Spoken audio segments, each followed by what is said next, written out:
जय जय श्री राधे बांके बिहारी लाल की जय। साथियों, आज हम आपको ब्रज 84 कोस की अंदर की परिक्रमा, जिसको छोटी परिक्रमा कहते हैं, वो संपूर्ण परिक्रमा कराएंगे। और ये परिक्रमा हमारी अनेकों पार्टों में होगी।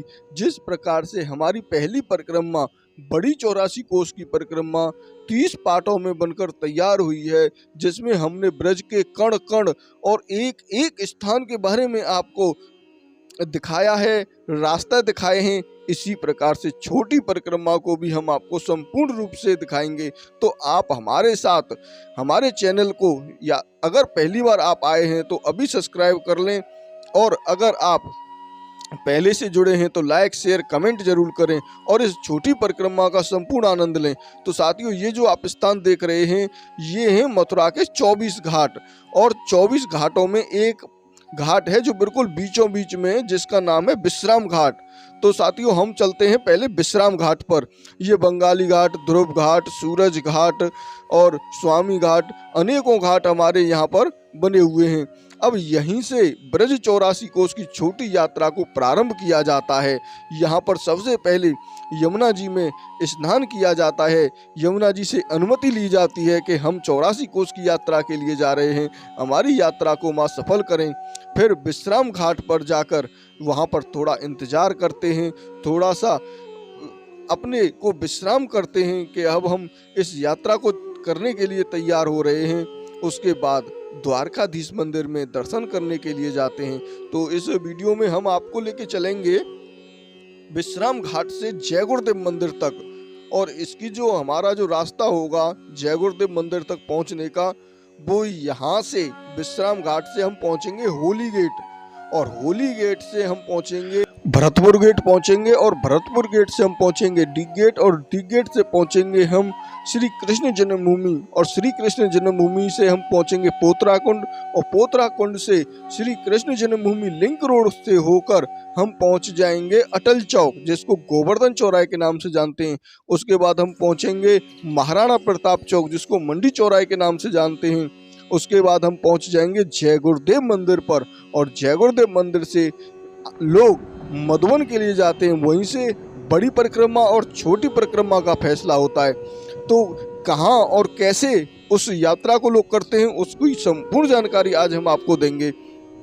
तो ये है भैरव घाट। यहाँ पर यात्रीगणों को बैठा लिया जाता है और बैठाकर उनको इस तरीके से आचमन करवाया जाता है, और इस 84 कोस की जो यात्रा होती है इसके बारे में संपूर्ण रूप से बताया जाता है। और ये है पिपलेश्वर महादेव। और हम आगे बढ़ते हैं और आपको लेकर चलते हैं उस पवित्र स्थान पर, जिसको तीर्थ द्वार कहते हैं, विश्राम घाट कहते हैं। उसी विश्राम घाट से ये यात्रा प्रारंभ होती है। तो ये आप यहाँ पर देख रहे हैं, ये है पुण्य तीर्थ विश्राम घाट। तो इसी विश्राम घाट से इस यात्रा को प्रारंभ करेंगे, और यहाँ पर सबसे पहले यमुना मैया जी का दर्शन करते हैं। यमुना मैया जी के दर्शन करके आचमन करते हैं। ये देखिए, ये यात्रीगण ब्रज 84 कोस की यात्रा करने के लिए यहीं पर आचमन कर रहे हैं। और यहाँ पर जो यहाँ के पंडा हैं, वो इन लोगों को मंत्र इत्यादि करके, और इनको ये देखें आप, सभी संकल्प कराए जा रहे हैं। यहाँ पर ये संकल्प हो रहा है,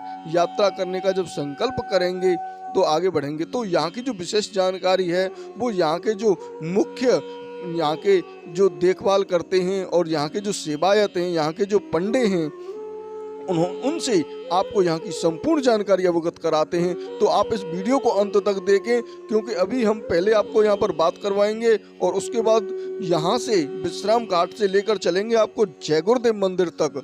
तो आप ये देखें, अनेकों यात्री यहाँ पर इंतजार कर रहे हैं। और ये जो समय है, ये दोपहर का समय है। इस दोपहर के समय में जो भक्त और श्रद्धालु होते हैं वो कम होते हैं, लेकिन सुबह अधिक से अधिक यहाँ पर श्रद्धालुओं की संख्या होती है।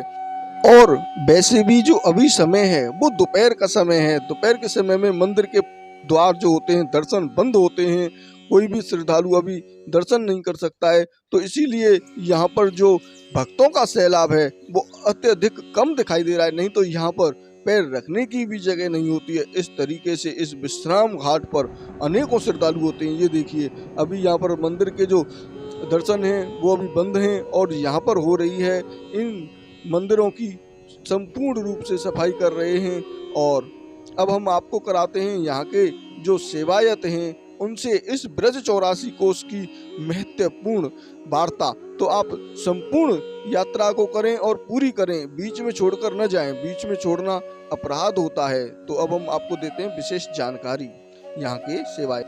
बोलिए जमुना मैया की जय।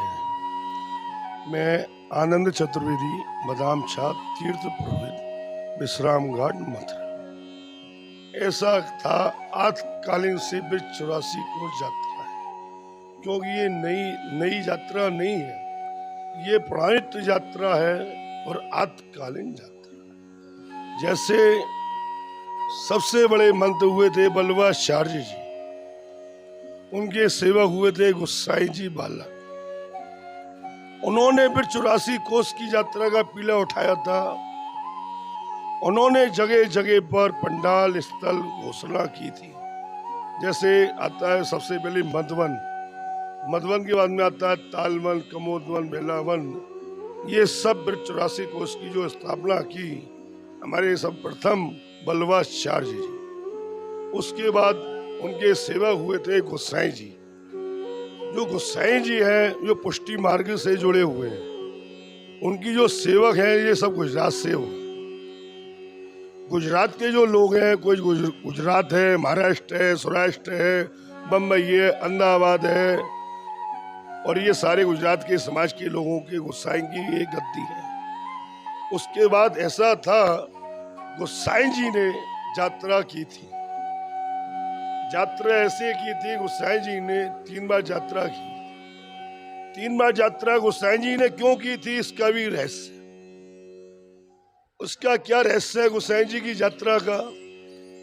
क्योंकि हम लोग तीर्थ पुरोहित बल्लभाचार्य जी के पुरोहित हैं। आप 84 कोस की यात्रा करो, अगर आपको कोई समझाने वाला नहीं इस कुंड का क्या महत्व है, इस मंदिर का क्या महत्व है, तो आपका कोई दर्शन का लाभ नहीं। वो 84 कोस की यात्रा, इस समय जो 84 कोस की जो यात्रा चल रही है, वे 84 कोस की यात्रा है 2 प्रकार की, एक बाहर की और एक भीतर की। भीतर वाली जो यात्रा है सावन के बाद में जो भादो महीना जो होता है उसमें उठती है, और जो बाहर वाली यात्रा उसको कहते हैं मेड़ वाली यात्रा।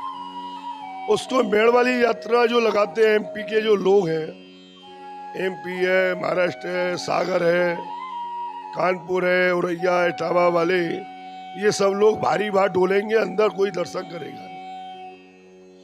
ये जो यात्रा अब रहेगी भादों वाली यात्रा। भादों वाली जो यात्रा है गोसाई जी वाली उठाती है उसको। गोसाई जी ने जो 3 यात्रा की थी, पहली यात्रा की थी जमुना जी से, यहीं से उठती है, वे 84 कोस की यहीं पर आके समाप्त होती है। ऐसा था, यात्रा करके गोसाई जी ने यहाँ पर पूजन किया, उसके बाद में वे 84 कोस की यात्रा उठाई। जब 84 कोस की यात्रा होकर जब जमुना जी से आके पूछा, जमुना माता मेरी वे 84 कोस की यात्रा पूर्ण हुई कि नहीं?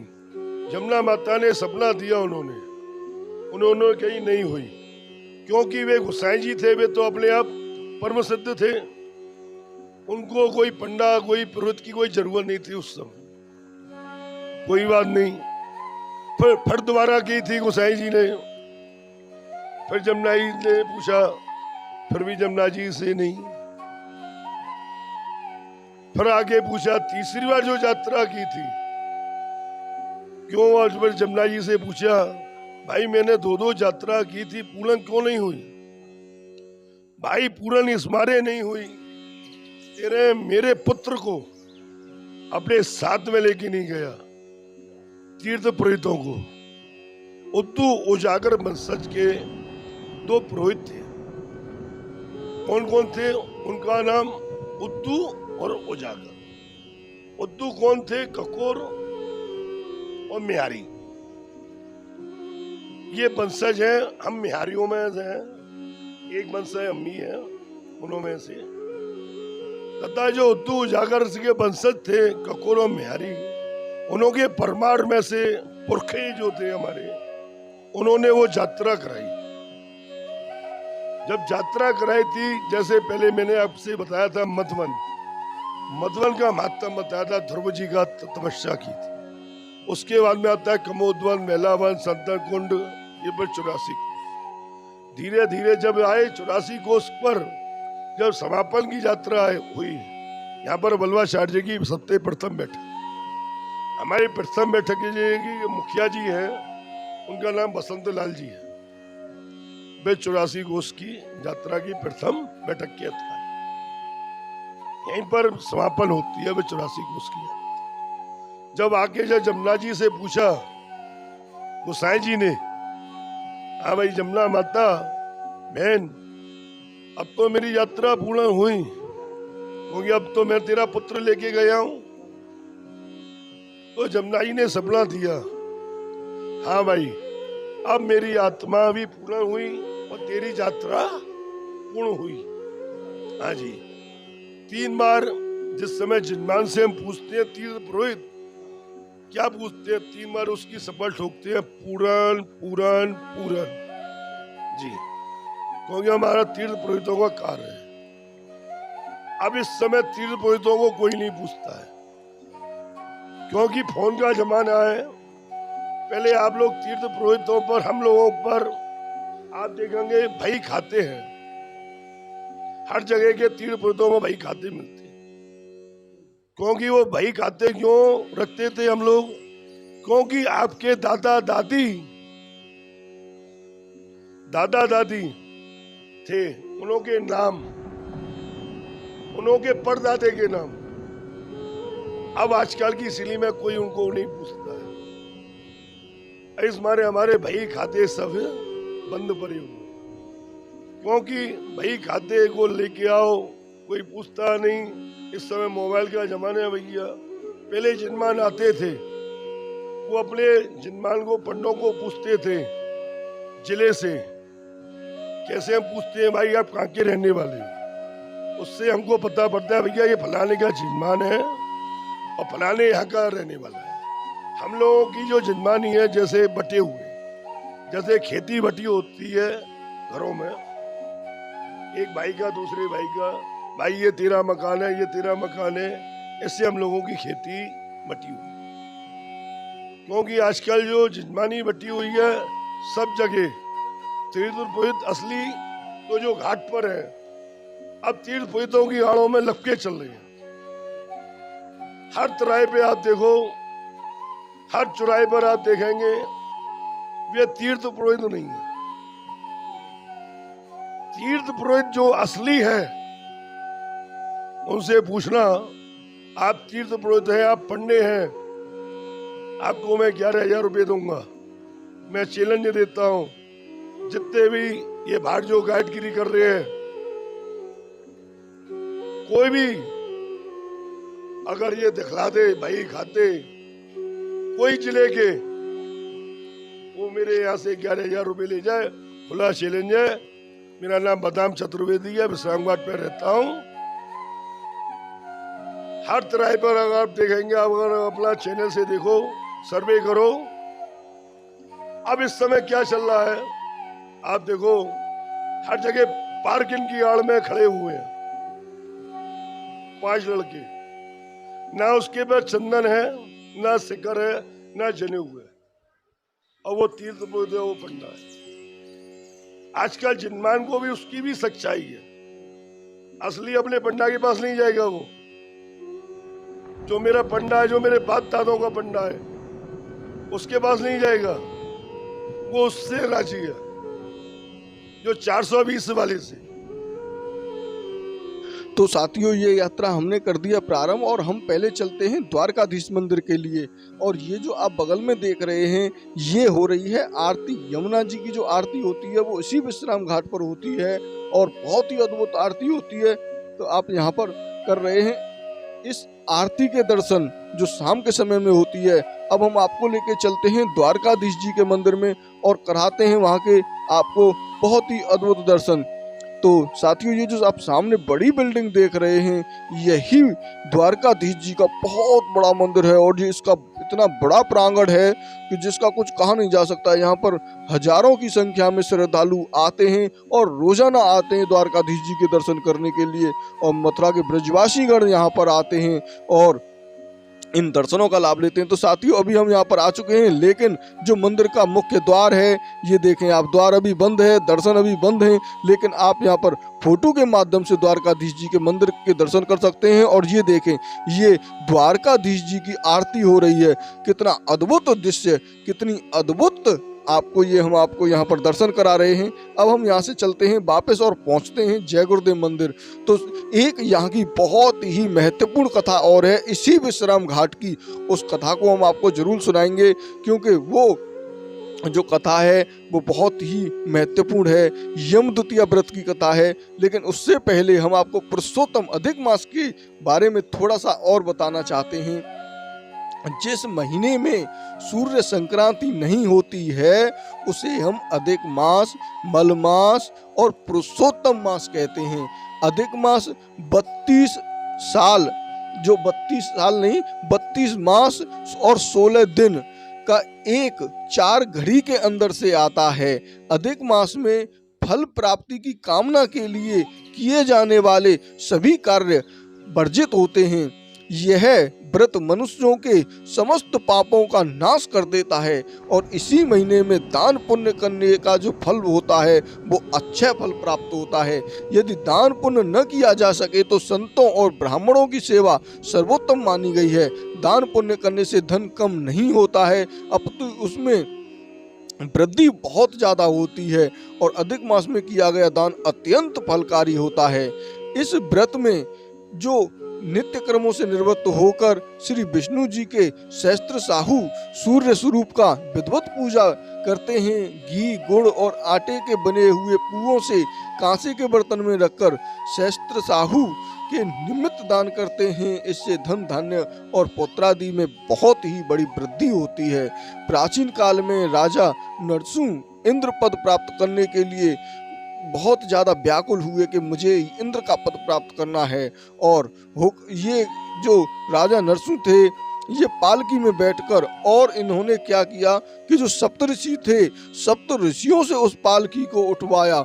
इतना घोर पाप इसने किया और चल दिए ये इंद्र के निवास की ओर और मार्ग में चलने से उन्होंने ऋषियों से कहा कि देखो सर्प आ रहे हैं, हमारा पीछा सर्प कर रहे हैं और जल्दी चलो जल्दी चलो जल्दी चलो शीघ्र चलो। और इस तरीके से सर्प सर्प कहकर उन सप्त ऋषियों को बहुत ज्यादा अपमानित किया। ऐसा घोर अपराध उस नरसिंह राजा ने किया। तब उन सप्त ऋषियों ने उस नरसिंह राजा को श्राप दे दिया और वो खुद ही सांप बन गया। बाद में महर्षि वशिष्ठ के कहने पर राजा नरसिंह ने अधिक मास के व्रत के पालन किए, जिसके प्रभाव से वह उस सर्प की योनि से मुक्त हुआ। तब जाकर उसने इस पुरुषोत्तम मास का ही ऐसा व्रत किया जिससे उसको यहाँ पर इस भूलोक पर फिर दोबारा से मनुष्य का जन्म मिला। तो साथियों अभी हम पहुंचने वाले हैं होली गेट और ये आप रास्ता देख रहे हैं, इस रास्ते पर पैर रखने की भी जगह नहीं होती है, पूरा रास्ता ये भर के चलता है। लेकिन आज का जो समय है ये दोपहर का समय है और यहाँ पर जो मंदिर के पट हैं वो अभी बंद हैं, जिसकी वजह से इस रोड पर काफ़ी गहन शांति है और बहुत कम लोग आपको दिखाई दे रहे हैं। क्योंकि ये सामने अगर आप देख रहे हैं यही होली दरवाज़ा है, यही इसको होली गेट कहते हैं और ये मथुरा का सबसे प्राचीन और सबसे पुराना गेट है। इसी स्थान पर आप यहाँ पर आके यहाँ यमुना जी के लिए जा सकते हैं और यहीं से अब हम पहुँचेंगे जय गुरुदेव मंदिर के लिए। और अब हमें आपको इस मलमास में 2 एकादशी आती हैं, एक तो पद्मनी एकादशी आती है और एक परमा एकादशी आती है। तो इन दोनों की कथा सुनना बहुत ही अनिवार्य है। मलमास या पुरुषोत्तम मास की शुक्ल पक्ष की एकादशी को पद्मनी एकादशी कहते हैं। इसमें राधा कृष्ण और शिव पार्वती के पूजन का विधान बताया गया है। तो इसमें क्या होता था कि जो लंकापति रावण था ये आप देखें, ये होली गेट है और होली गेट से हम सीधे चल दिए हैं। अगर आप पीछे की तरफ चले जाएंगे तो यमुना जी के लिए चले जाएंगे, और अगर आप इधर की तरफ चलेंगे तो यहाँ से हम सीधे पहुँच जाएंगे श्री कृष्ण जन्मभूमि। बिल्कुल सामने ही हमें श्री कृष्ण जन्मभूमि दिखाई देगी। अभी यहाँ से आगे चल के दिग गेट आएगा और दिग गेट से चलकर हम बिल्कुल सामने ही मुड़ जाएंगे और श्री कृष्ण जन्मभूमि के दर्शन करते हुए इस यात्रा को आगे बढ़ाएंगे। तो इसकी जो पद्मिनी एकादशी की कथा है वो इस प्रकार से है कि लंकापति रावण जब दिग्ग विजय करने निकले तो वह कांतिवीर सहस्त्रनार्जुन के पराजित हो गए। सहस्त्रनार्जुन से जब पराजित हो गया तो इस प्रकार बहुत दिनों तक उसने उसके कारागार में बंदी बनाकर रखा। सहस्त्र बाहु ने रावण को अपने कारागार में बंदी बनाकर रखा और अंत में अगस्त मुनि की अनुक्रमा से वह बंधन मुक्त हुआ। देव ऋषि नारद को इस पराजय से बड़ी प्रसन्नता हुई। उन्होंने पुलस्त्य मुनि से रावण की हार का कारण पूछा तो मुनि ने बताया कि कांतिवीर अर्जुन को पराजित करने की शक्ति विष्णु के सिवा किसी अन्य में नहीं है, क्योंकि इसकी माता पद्मिनी तथा पिता कांतिवीर के जो पुत्र थे उन्होंने पुत्र की कामना के लिए गंधमादन पर्वत पर अनेकों वर्ष तक कठोर तप और कठोर व्रत किए, और तब महासती अनसुईया के कहने पर उन्होंने इसी पद्मिनी एकादशी का व्रत किया था, और वह उन्हें अर्जुन जैसे परम वीर, सहस्त्र अर्जुन उसका नाम था, तो उस जैसे परम वीर पुत्र उनको मिला और उसे अजय होने का भी वरदान दिया। यही कारण है कि उसको रावण को भी उसने पराजित कर दिया। और एक जो दूसरी एकादशी आती है वो आती है हमारी परमा एकादशी। पुरुषोत्तम मास के कृष्ण पक्ष की एकादशी का नाम परमा और हरिवल्लभा एकादशी भी है। प्राचीन काल में बज्जू वाहन नामक एक दानी तथा प्रतापी राजा था। वह प्रतिदिन ब्राह्मणों को 100 गायें दान करता था। उसी के एक राज्य में प्रभावती नाम की एक बाल विधवा ब्राह्मणी भी रहती थी, जो भगवान विष्णु की परम और बहुत ही उन भगवान विष्णु पर विश्वास करने वाली भक्त थी, उपासिका थी। पुरुषोत्तम मास में नित्य स्नान करके विष्णु और शंकर की पूजा करती थी। वह हरवल्लभा एकादशी का व्रत भी नियंत्रण करती थी। देवयोग से राजा प्रभुवाहन और बाल विधवा ब्राह्मणी की एक ही दिन मृत्यु हुई और दोनों साथ ही धर्मराज के दरबार में पहुंचे। तो अभी आपने ये पीछे देखा, ये था हमारा भरतपुर गेट चौराया, और आगे अब हम पहुंचेंगे दिग गेट चौराहे से, और वो सामने ही हमें यहाँ से दिखाई दे रही है श्री कृष्ण जन्मभूमि। अगर आप सामने देखेंगे तो अभी आपको पहले मस्जिद दिखाई देगी, और ये देखें ये यात्रीगण यहाँ पर चल रहे हैं और पहुँच रहे हैं, क्योंकि दोपहर का समय है। इस दोपहर के समय में बहुत कम लोग चलते हैं, और कई और रास्ते हैं जिनके माध्यम से आप यहाँ पर सीधे पहुँच सकते हैं, लेकिन हमें तो यही सीधा मार्ग लगा तो हम इसी सीधे मार्ग पर चल रहे हैं। तो धर्मराज ने यहाँ पर क्या हुआ कि जो एकादशी का व्रत पालन नियमित रूप से ब्राह्मणी करती थी, तो देवयोग के राजा प्रभुवाहन और बाल विधवा ब्राह्मणी की एक दिन एक ही समय पर मृत्यु होने के कारण वो जब दोनों धर्मराज के दरबार में पहुंचे तो धर्मराज ने उठकर जितना स्वागत ब्राह्मणी प्रभाकरी का किया था उतना राजा का नहीं किया। राजा को अपने दान पुण्य पे भरोसा था, उसके प्रतिकूल अपना अपमान और ब्राह्मणी का असम्मान देखकर वह आश्चर्यचकित रह गया। इसी समय चित्रगुप्त ने आकर प्रभावती और राजा को उनके कर्म अनुसार विष्णु लोक और स्वर्ग लोक की बात कही। राजा को इस पर भी और आश्चर्य हुआ। तब उसने धर्मराज से इसका कारण पूछा। तब धर्मराज ने इसका कारण प्रभावती द्वारा जो हरवल्लभा एकादशी के व्रत को बताया। और ये बहुत ही हमारी जो एकादशियां होती हैं ये 26 एकादशी होती हैं। वैसे ये साल में केवल 24 एकादशी होती हैं। और ये देखें आप, हम पहुंच चुके हैं दिग गेट और हम सामने ही श्री कृष्ण जन्मभूमि देखेंगे। तो ये अगर आप देखेंगे तो ये दिग गेट त्राया है। इस दिग गेट त्राहे से हम उल्टे हाथ की तरफ मुड़ जाएंगे और थोड़ा सा ही हम चलने के बाद ये देखें यहाँ पर भी यात्रीगण चल रहे हैं। ये आप देख रहे हैं, यही वो यात्रीगण हैं जो ब्रज 84 कोस की यात्रा को कर रहे हैं। इनकी अलग ही पहचान हो जाती है। नंगे पैर होते हैं, बैग इनके सर पर रखे होते हैं या टंगे हुए होते हैं। और बढ़ते हैं आगे की तरफ। तो आप ये देख रहे हैं रास्ता, यहाँ से हम अब श्री कृष्ण जन्मभूमि के लिए जा रहे हैं। और यहाँ पर ये देखें अनेकों भक्त यहाँ पर श्री कृष्ण जन्मभूमि के दर्शन करके इधर वापस लौट के आ रहे हैं। और यहाँ से ये लोग कुछ ऑटो पकड़ के जय गुरुदेव मंदिर सीधे पहुँच जाएंगे। और ये अगर इधर से सीधे चले जाएंगे तो आगे भूतेश्वर तिराया आएगा, उससे ये गोवर्धन चौराहे भी पहुंच जाएंगे। और ये पहुंच चुके हैं हम श्री कृष्ण जन्मभूमि। ये देखें आप, ये दोपहर का समय है। दोपहर के समय में भी यहाँ पर अनेकों श्रद्धालुओं की लाइन लगी हुई है। ये देखें आप, सर पर बैग रखे हुए जो यात्रीगण हैं वो यहाँ श्री कृष्ण जन्मभूमि के दर्शन कर रहे हैं। अभी श्री जन्माष्टमी, श्री कृष्ण जी की जो जन्माष्टमी है उसका यहाँ पर बहुत ही ज़्यादा तैयारियां हो रही हैं, जिसकी वजह से ये रथ का, पुताई का, पेंटिंग का संपूर्ण यहाँ पर कार्य चल रहा है, जिससे यात्रियों को असुविधा ना हो। तो आप यहाँ पर देख रहे हैं ये श्री कृष्ण जन्मभूमि के दर्शन करते हुए यात्रीगण आगे बढ़ते हैं। और ये जो गेट आप देख रहे हैं ये श्री कृष्ण जन्मभूमि के ऐसे कई गेट बने हुए हैं। और 4 गेट ऐसे बने हुए हैं जो श्री कृष्ण जन्मभूमि के अंदर जाने के लिए अलग अलग स्थानों पर बने हुए हैं। तो अब हम यहाँ से निकलते हैं बाहर। और सामने अगर आप देखेंगे तो ये है यहाँ पर पौत्र कुंड, इसको पोत्रा कुंड भी कहते हैं। और इसी पोत्रा कुंड में से एक रास्ता श्री कृष्ण जन्मभूमि के लिए जा रहा है। जो रास्ता जा रहा है वो रास्ता श्री कृष्ण जन्मभूमि की जो मुख्य द्वार था उसमें भी होके जाता है। और इस रास्ते में होकर जाती थी माता देवकी श्री कृष्ण जी के वस्त्र धोने के लिए इसी स्थान पर आती थी, इसी पौत्र कुंड में आती थी। तो साथियों, अब मैं आपको उस दिव्य कथा को सुनाने जा रहा हूँ जो विश्राम घाट पर होती है। और ये यम द्वितीया के दिन होती है। अगर यहाँ पर कोई भी व्यक्ति यम द्वितीया के दिन अगर कोई भाई और बहन नहाता है तो उसको यमराज की यातनाएं नहीं सताती हैं। तो उस कथा को मैं बहुत जल्दी आपको सुनाता हूँ।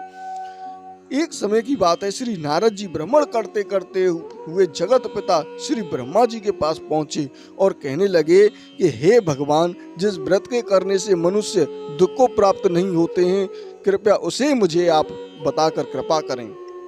तब ब्रह्मा जी नारद जी के इस प्रश्न को सुनकर कहने लगे, विपेंद्र, तुम व्रतों को भी उत्तम व्रत कहते हो और यम द्वितीय नाम का जो व्रत है वह है मृत्यु और दुख के नाश करने वाला है। यह व्रत कार्तिक शुक्ला दूज को किया जाता है, द्योज का दिन को किया जाता है। इस दिन दोपहर के बाद यमराज का श्रद्धा पूर्वक पाठ और पूजन करना चाहिए। श्री यमुना जी में स्नान करके बहन के यहाँ पर जाए। और यहाँ पर जो पुराना इतिहास है, श्री यमुना जी अपने भाई यमराज के पास जाकर नित्य कहा करती थी, भैया हमारे यहाँ चलो, आप हमारे यहाँ पर एक दिन आप भोजन कर आओ। चल, तुम तो बिल्कुल भी नहीं जाते हो, तुम्हें बिल्कुल समय नहीं मिलता है। लेकिन यमराज बार बार यह कहकर टाल दिया करते कि बहन मैं कल आऊँगा, आज आऊँगा, कल आऊँगा, आज आऊँगा, परसों आऊँगा। इसी प्रकार से कहते कहते कितनी आज और कितनी कल निकल गई, परंतु यमराज अपनी बहन यमुना जी के यहाँ भोजन करने में ना जा सके, क्योंकि उन्हें अपने काम में इतना अवकाश नहीं मिला। वे अपनी बहन के यहाँ जाकर भोजन न कर सके।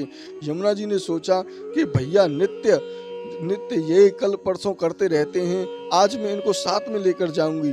तब एक दिन अपने भैया यम से कहा कि आज मैं तुमको बिना साथ लिए नहीं जाऊंगी। तब यमराज जी बहन को बहुत समझाया। जब देखा कि मानने वाली नहीं है और जितने भी नरक और बड़े बड़े पापी भोग रहे थे उन सबको मुक्त कर दिया, क्योंकि आप इन्हीं की देखभाल की वजह से बहन यमुना के साथ नहीं जा सकते। और फिर अपने नौकर के साथ अपनी बहन यमुना के साथ उनके घर भोजन करने के लिए चली गई। बहन ने उनका खूब आदर सत्कार किया, तरह तरह के भोजन सामग्री बनाई और अपने भाई के हाथों से तेल और उबटन लगाकर खूब स्नान कराया। बड़े बड़े अच्छे अच्छे कपड़े और कीमती गहनों से सजाया तथा चंद्र और इत्र लगाकर फूल माला पहनाई। जब सब तरह से सुंदर रतन जड़ित चौकी पर बैठाकर और बड़े सुंदर सुंदर पकवान बना रखे थे और वह नौकरों सहित अपने भाई को प्रेम पूर्वक खिलाए। जब यमराज भोजन कर चुके तब उसने अपनी बहन के लिए बहुत से कपड़े भेंट किए और बहन का पूजन करके बहन यमुना से बोले कि हे बहन, जो कुछ तुम मांगना चाहो मांग लो, मैं तुम्हारी समस्त इच्छाओं की अवश्य ही पूर्ति करूंगा। तब यमुना जी बोली, भैया एक तो मुझे ये वरदान दो कि आप हर साल मेरे घर पर भोजन करने आया करोगे, और दूसरा वरदान यह दो कि कोई आज के दिन अपनी बहन के घर भोजन करे और नरक के महादुखों से वो सुख प्राप्त कर ले, वो नरक का मुंह न देखे।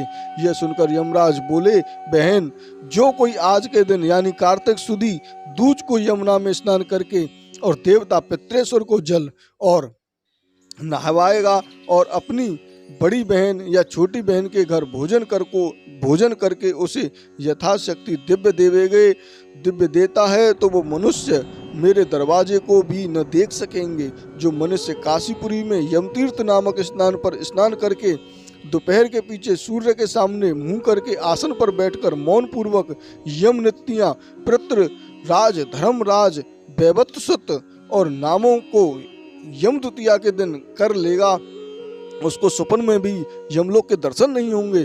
जप करने के बाद बहन के भोजन करके जाए और बहन से भाई बड़ी या छोटी बहन हो और यमराज और यमुना को प्रसन्न करने के लिए मेरे यहाँ भोजन करिए। बहन के कहने पर भाई बहन के घर पर भोजन करे, बहन को कपड़े देकर प्रसन्न करे, तो वह व्यक्ति अवश्य यमलोक के दर्शन न करेगा। और यमुना राजाओं को चाहिए कि उस दिन उसके यहाँ पर जो कैदी हों उन्हें भी बहन के यहाँ भोजन करने के लिए भेज दे। जो राजा इस दिन किसी को भी कैद करके उन्हें दंड देता है, इसलिए मनुष्य को भी योग्य है कि वो यम द्वितीया के दिन अवश्य छोटी बहन। तो साथियों, ये आप जो स्थान देख रहे हैं यही वो स्थान है। इसको अटल चौक के नाम से अब जानते हैं और इसको गोवर्धन चौराया पहले कहते थे। आज भी गोवर्धन चौराहे के नाम से ये फेमस है। पहले इसको अटल चौक नहीं नाम था, ये अभी नाम इसका अटल चौक रखा हुआ है, लेकिन ये गोवर्धन चौराया है। तो आप यहाँ पर देख रहे हैं गोवर्धन चौराहे पर यहाँ पर बांसुरी लगी हुई है और बहुत ही मनमोहक यहाँ पर दृश्य बना हुआ है। यहाँ से हम आगे बढ़ते हैं। तो अगर कोई भी व्यक्ति अपनी बहन के यहाँ पर जाके भोजन करता है तो उसको यम जी के यहाँ के दरवाजे नहीं देखने पड़ेंगे। अगर किसी के बहन न हो तो माँ की बेटी, मतलब जो चाची मौसी नानी, इनमें से कोई भी हो उसके यहाँ पर भी वो जा सकता है। और इनमें से कोई भी न हो तो वो अपनी गाय माता को बहन मानकर और किसी भी तरीके से उसको भोजन करा दे और गौ पूजा करे तो भी वो सभी कार्यों से मुक्त हो जाता है। तब बहन यमुना, तैने जो वरदान मांगा वो मैंने आपको दे दिया, अब तेरी महिमा बढ़ा दी, अब मैं जाता हूँ, ऐसा कहकर धर्मराज अपनी पुरी को चल दिए। ब्रह्मा जी कहते हैं, नारद जी मैंने तुम्हारे सामने यम द्वितीया की कथा कही। मनुष्यों को चाहिए कि इस दिन अवश्य ही यमुना जी में स्नान करके बहन के यहाँ भोजन करे और यथाविधि उसका पूजन करे। जो बहन इस तरह से भोजन कराती है वे हमेशा सौभाग्यवती रहती है और उसके भाई की आयु बढ़ जाती है। जो अज्ञान से अथवा मोह से परदेश होने से, बीमार या जेल खाने में रहने से बहन के यहाँ न जा सके और यमुना स्नान न कर सके, तो उन्हें चाहिए कि श्रद्धा भक्ति सहित यम द्वितीया व्रत की कथा पढ़ ले, जिससे उसको भी वही फल प्राप्त हो जो स्नान कर्म करने से मिलता है। बोलो यम और यमुना महारानी की जय। तो साथियों, अभी हम पहुंच चुके हैं, ये जो स्थान है ये हम आ चुके हैं जय गुरुदेव मंदिर। इसको बजरंग चौराहे के नाम से भी जानते हैं और ये आप यहाँ पर देख रहे हैं इसको मंडी चौराहा के नाम से पहले जानते थे, अभी ये महाराणा प्रताप के नाम से लोग इसको जानते हैं। तो अभी हम बढ़ रहे हैं और चलते हैं जय गुरुदेव मंदिर पर। और ये राधिका विहार है। अगर आप इधर की तरफ देखेंगे तो इधर की तरफ राधिका विहार है और यहाँ से आगे ही ये जो पुल है, ये मंडी चौराहे के बाद एक पुल आता है, उसके बाद ये प्रारंभ हो जाता है और ये काफ़ी लंबा पुल है। और इसके बाद फिर जय गुरुदेव वाला पुल आएगा, उसमें आपको 2 कट बीच में मिलेंगे। आपको पहले कट पर नहीं मुड़ना है, पहला कट उसमें बजरंग चौराहे के नाम से है। तो अगर आप बजरंग चौराहे पर रुक जाएंगे तो आप वहाँ जय गुरुदेव मंदिर तक नहीं पहुँच पाएंगे। तो इसके बाद जो पुल आएगा, पहले कट से न उतर के आपको दूसरे कट पर पहुँचना है। दूसरे कट पर ही जय गुरुदेव का मंदिर है और वो आपको काफी दूर से दिखाई दे देगा, क्योंकि ये जो जय गुरुदेव मंदिर है ये मथुरा का ताजमहल है। और इस मथुरा के ताजमहल में आप दर्शन करें और यहीं से अपनी यात्रा को आप प्रारंभ कर सकते हैं। और अगर आप चाहें तो आप जहां से सीधे पहुंच जाएंगे, जैसे हमारा एक स्थान है जिसको कहते हैं टाउनशिप, तो आप टाउनशिप तक पहुंच जाएंगे। टाउनशिप से आप बड़ी परिक्रमा प्रारंभ करेंगे और यहाँ से अगर आप सीधे चले जाएंगे, आपको अगले पार्ट में दिखाया जाएगा कि आप सीधे कैसे चले जाओगे। अगर आप सीधे चले गए तो आप छोटी परिक्रमा में शामिल हो जाएंगे।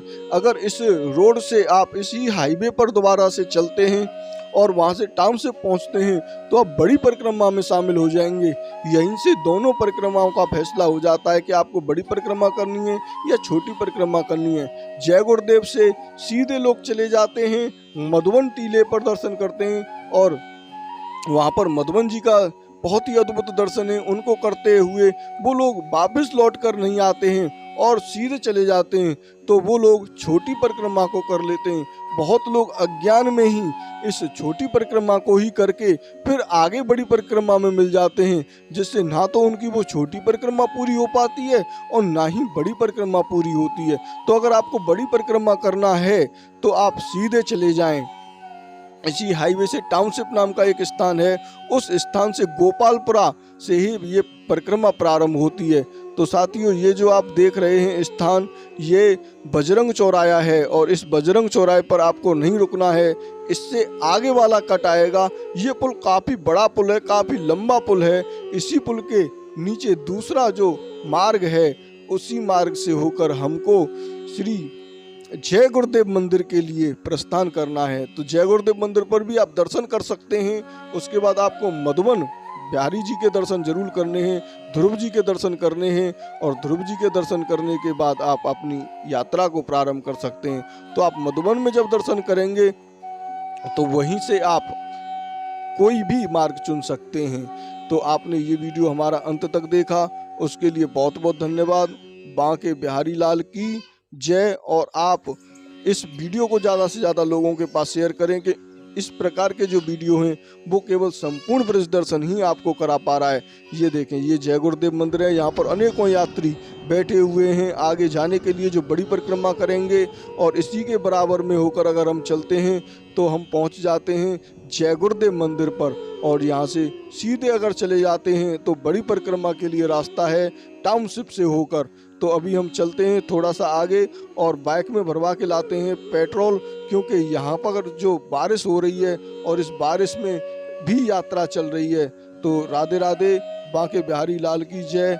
अब ये आप देखेंगे यहाँ पर ये जो टेम्पू वाला है ये हमें पानी में पूरे तरीके से भिगो देगा। ये देखें आप, ये देखिए, इसने तो हमें पूरा ही भुगा दिया। तो राधे राधे।